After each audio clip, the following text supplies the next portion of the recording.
So much. Ngibingelele bonke abominister, ngibingelele uPremier nemphakathi wonke wasekina 560 something bantwana. Lesikwathi kongentorwane ke ukuthi idilapidated ifuna kuvuselelwa. So Eskom usinikete 150,000 ukuthi siye sozama kupainter mara ikhona ku plan ye department ukuthi ito vuselela kabusha. Then indzaba ye ECD sathi kahle ukuthi isuke manje ngoApril kuya ku Department of Basic Education. Lesikwatiko Mr President ukuthi ibudget icala mhla ka 1 April on the day isuka iyaka education abakayitholi le stipend lebasitholako lama centers end of April ngenxa le process e migration nema ECD providers ngibachazele ukuthi imali lebatayithola before end of May this month lokho ukuthi abantu sibohlangana nabani i-social development ayikamane yalahlela ka-education sisabambisene ukuthi sihlukana kahle sisasebenza sonke so kunenzaba ukuthi ma-special schools eMpumalanga bathi sicela special school as if one sina 18 special schools eMpumalanga kuphela and sina 400 full service schools la eMpumalanga lokusho ukuthi nyalo kune Premier makakhuluma inkulumo yakhe yesive ushilo ukuthi kutawakhiwa i-special school sebantwana labangeva and nesite selikhona ushilo ndvunankulu nebudget ikhona bekufuna ngabe sikuvile lokho sibahlali baseMpumalanga indzaba ke Mr President satawuhlala phasi sikhulume ngoba indlela letengayo beyiyokunika umntwana kudla ingasi yokwakha kakhulu emathuba emsebenzi bomake ben 600 lokusho ukuthi satoyibuka baqinisile ukuthi uma ngabe abantu basebenda kufuna bahole imali lebakwatike ukusupporta emakhaya lokunyendi sitobuya president sitokukhuluma nebahlali sitawuya ku specifics siyokhuluma nabo ngiyabonga.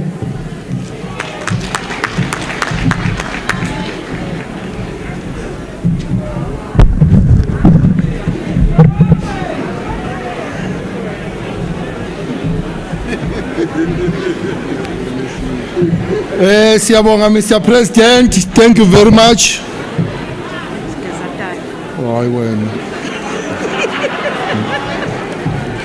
Siyabonga Mr President, thank you very much. Mr President, asivamisile ukukhuluma kakhulu siphendula thina la samapolisa. Sihambile sesihambile.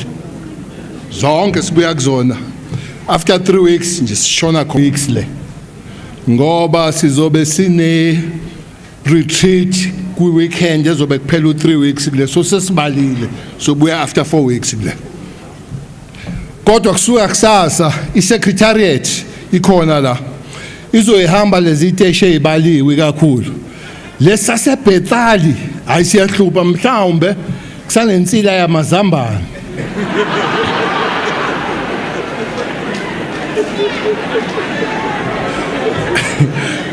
lesasebhetali siyahlupha kusanensila yamazambane kuthiwa isemazambaneni lapha ya so bazoqala khona baye Voklas baye kulesi station lapha ekhaya ePitritif mase siza la president sibuya neimpendulo sisuke singasezile ukuzobuya sisuke sesizothi sokwenza ukuthi nokuthi so masibuya ke in 4 weeks sobe sesibuya neimpendulo kodwa kanqobile mthweni indaba uprovincial commission khona nanga nobabushongo khona nanga nami sikhona sizoyilandela ngathi kunamabhunu adinga ukuboshwa kodwa ke hayi ama-farmers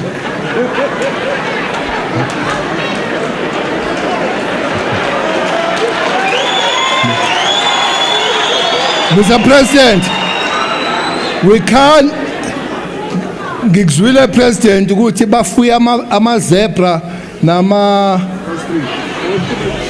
but usho nezinye izinto uthe bapoisona neinkomo, uthe bafaka upoison emanzini einkomo, inkomo siphuza upoison zife. Leyo ke ayidingi ukugudluza ama-ostrich, idinga ukuthi ubheke umuntu nje ubuze ukuthi ziphi inkomo. So kuzofanele ke sikwazi ukubuyela kuleyo. Sibhekile-ke provincial commission khona, sithathe i-address nakho konke sokulungisa uhleli la PC. Eyokugcina Mr. President ka Mr. Sithu, uphi usakhona Mr. Sithu? Uphi? Hoyi lo muntu afika khuluma bekudaba lakhe athi wasala bebona. Mr. Sithu, Mr. President, we have had a meeting naye. Akasho. Sibe nomhlangano wofika nezinsizwa eyikhulile nje impela eyikhulile. Wayehamba nazo lezi insizwa leSenegal. Wayehamba nazo eSenegal lezi insizwa siyecaleni, wafika wagibela elolini, wasigibela kuMsosito. Sabe sesiyavumelana ukuthi sombona. Wafika ke nezinsizwa babecishe babe la kwesihlanu kwesithupha eyikhulile nje. Wafika nakhona wasigibela, samtshela ukuthi awuzusigibela la ngoba sasihlangene college lamaphoyisa ePitoli. Athe usigibela le kude hayi la. Savumelana kasho. Sabeka iprogram elidwa uDeputy Minister wamaphoyisa ukuthi bakhe ikomiti elinayo ukuhlala ukuxazulula nokubheka lezi inkinga esemaplazini. Kodwa sasho kuyena ukuthi sizobheka zonke inkinga zasemaplazini, ezokufakwa ama-farmers nezokufa kwama-farm workers. Nawo ngikho bengiphatheke kabi ukuthi usephumile, ngoba bengifuna ukuthi ngimkhumbuze ukuthi savumelana ngani. Utheke usafuna ukungibona, bengakasho-ke ungimemela-ke ngiyaphendula nami ngiyafuna ukumbona. Kwenzela ukuthi suliqedele kahle udaba lwethu. Lokho kunyeke Mr. President siyabuya 4 weeks zonke lokho sokuxazulula nomphakathi. Ngiyasola ukuthi kufanele siye Bethal ngoba engathi kunezinto ekufanele zilungise. Siyabonga Mr. President.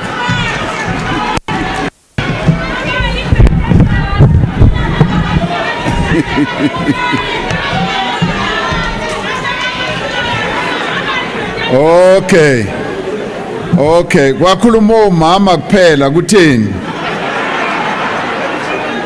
Mayaqeda ukukhuluma nomama kuphela. Okay, siyabonga Minister. Ngizobiza omunye uye waveza indaba ye-migration. Ngizobiza uMinister Motsoaledi. Azobeka kancane nje. Hanyane vela. Kaya ya migration. Fetsa mo ke tla bitsa Minister wa Justice. No ke tla bitsa wa Justice atlo arabela ya di courts. Ke ile ka utlwa go buiwa ka di courts, mari must have taken notes. Like it's a car market,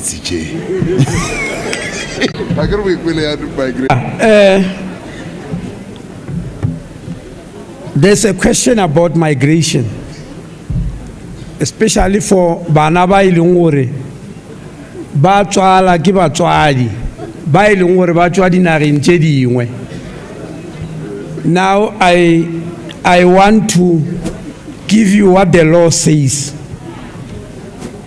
Any child who has got a parent who is a South African, it doesn't matter who the other parent is from. If one of your parents is a South African, then you are a South African, you will get IDs. That's what the law says. And it doesn't matter where you were born. You might have been born in Eswatini, in England, in America, in China. As long as one of your parents is a South African, then you are a South African, you will get the South African ID. But But there is something which people confuse. If both of your parents are not from South Africa, even when you are born here on this soil, you are still not a South African. Yes. We can't give you a birth certificate. We give you a document called a record of birth. You must take that record of birth, go to the embassy of your country to get the birth certificate. If you are a South African, you must follow the normal laws of immigration certificate. It doesn't work like that. And that's why people confuse it. The last thing, Mr. President, I received a message at 10 o'clock this morning that she's married to a Bangladeshi citizen. And she has never met that man. She has gone to Home Affairs since 2010. The problem is not being solved. And she wants help. I want to try and help her. But President, even though it was not mentioned here in these messages, I want to take a few minutes to explain this issue, because it's a big problem. Every year in Home Affairs, we get 2,000 fraudulent marriages. Marriages that are false, which means every year 2,000 women suffer. Marriages that are false. And they happen in three ways. Number one, somebody promises you a job. It's a labor agency. You give them your IDs, your names and all that. They take that ID to sell it to a foreign national to get married to you without your knowledge. That's the first way of getting married without you knowing. The second way is corruption between somebody from African ID documents want to become a South African, and they become a South African by marrying you fraudulently. That will no longer happen, because in our new Marriage Act, you will never get married in your absence. We are changing that now, except if you are participating. The third way of being of a fraudulent marriage, which is one of the commonest, and unfortunately is done by young women. Somebody from outside South Africa ask you to get married to them so that they get South African documents. And they agree that after he gets the document, you go to Home Affairs and cancel that marriage. So we have got many young women who come and say, I'm coming to cancel this marriage. Now I want to tell you, a marriage is never cancelled once you enter into it. Tina, we marry you. Lamula will make you get divorced. This young man who's coming after me. Yes, I don't divorce people, Minage. I put them together. Then Lamula comes and separates them. And you pay money. Yes. And you pay money when Lamula separates you. So you must know that when you get married, believing you will come to Home Affairs and cancel the marriage. It can't work. You'll go to Lamula and you need a lawyer, which you must pay for them to divorce you. Thank you very much. That's why I want to separate him. Lamula, come through.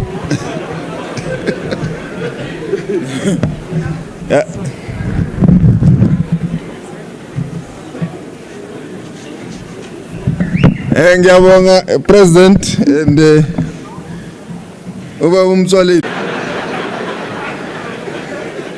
ubaba ke khona ubaba ekucaleni uma kusacala akhulume ngokuthi ufuna iveni yakhe ngoba ikhodi imthathele iveni. So sizocela ke ukuthi baba angahlangana na ma officials wethu bakhona ngaphandle or angaya to the nearest office yaka legal aid ngoba le ndaba akhuluma nayo ihambelana nendaba zemhlaba nani. Illegal aid board ke from January this year i-Department of Rural Development ibanikezile ukuthi sebangaphatha indaba zemhlaba, indaba ze-eviction, indaba zama-farm dwellers le ubaba uSkwatsha bekakhuluma ngazo. So ama-farm dwellers abaney'nkinga ezihambelana naloko seningaya manje ema-ofisini waka-legal aid. Ngiyazi ke ukuthi la i-legal aid yala eGartsbande beyisiza ngendaba yama-farm dwellers nama-farm workers kodwa beyingana budget mara manje i-rural development seyibasizile ukuthi bakhona ukuthi banisize banalokho okuncane ebanganisiza ngakho. Okunye ke ukukhulunywe ngakho ngendaba yamakhoti ukuthi abashushisi nobumagistrate baphuza itiya namafama. So mina ke ngiyayazi ke le ndaba leyo ngoba uma ngicala ukupractice ilaw ngapractice la kule region yaseGertsbande ngisebenza evenda. So amakhoti amaningi ale ndawo ngiyayazi nalento enisho ngiyayazi. So sizoyibheka ukuthi sizoyilungisa kanjani ukuthi umthetho nala ungabi nemehlo whether uyi-farm dweller or farm worker umthetho kufanele ukuseve ngendlela efanele. If kube nenkinga yenzakele if umuntu uyi-farm owner urongo umthetho kufanele udilane naye ngendlela yomthetho not ngoba ungumnikazi we-farm.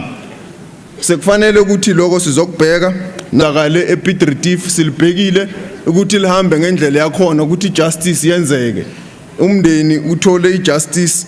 So lokho konke siyathemba ukuthi kuzosiza ukuthi kusende imessage kuma-farm owners ukuthi laba bahlala emaplazini nabo bantu i-justice must serve them the same way. It must be equal and fair to everyone. Ngiyabonga kakhulu.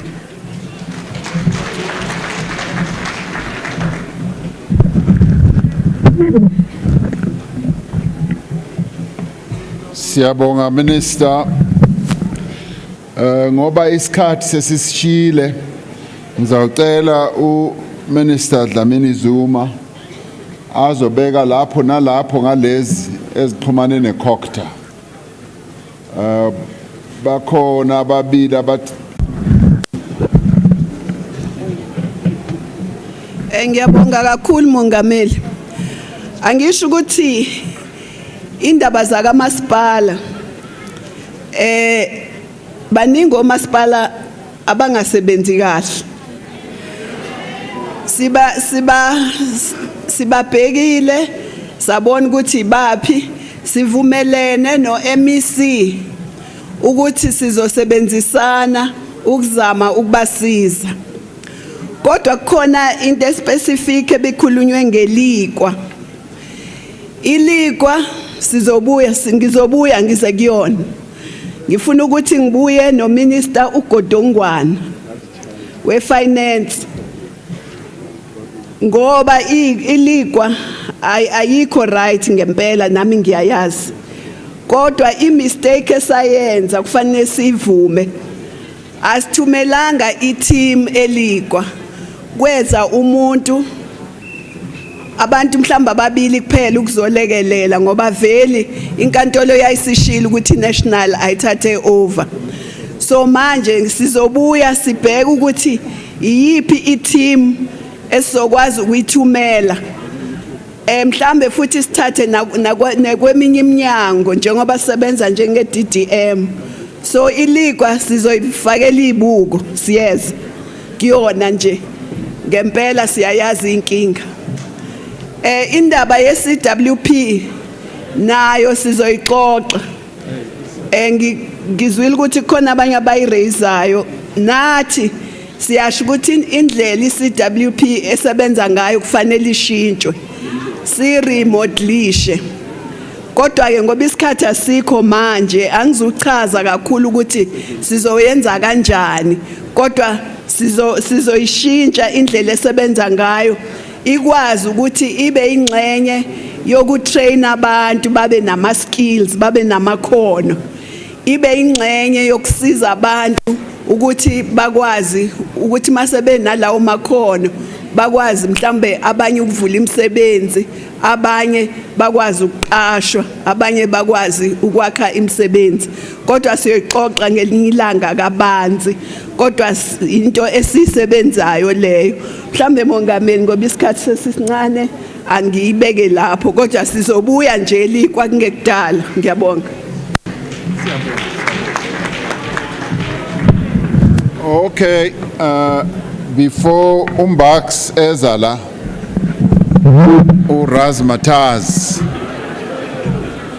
kuzawukhuluma woza mntana kuza khuluma uphilile wakaNkambuli uku grade 7 ufuna ukutshela uminister kahle ngalento yeindlela khuluma ke ungakhipha imask khuluma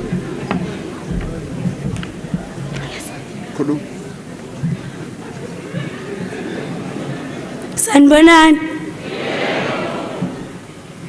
Ngizokhuluma ngalendlela esihamba ngayo emgaqweni mase siyobhuza primary school sihambe emadakeni. La sihamba khona sometimes sithola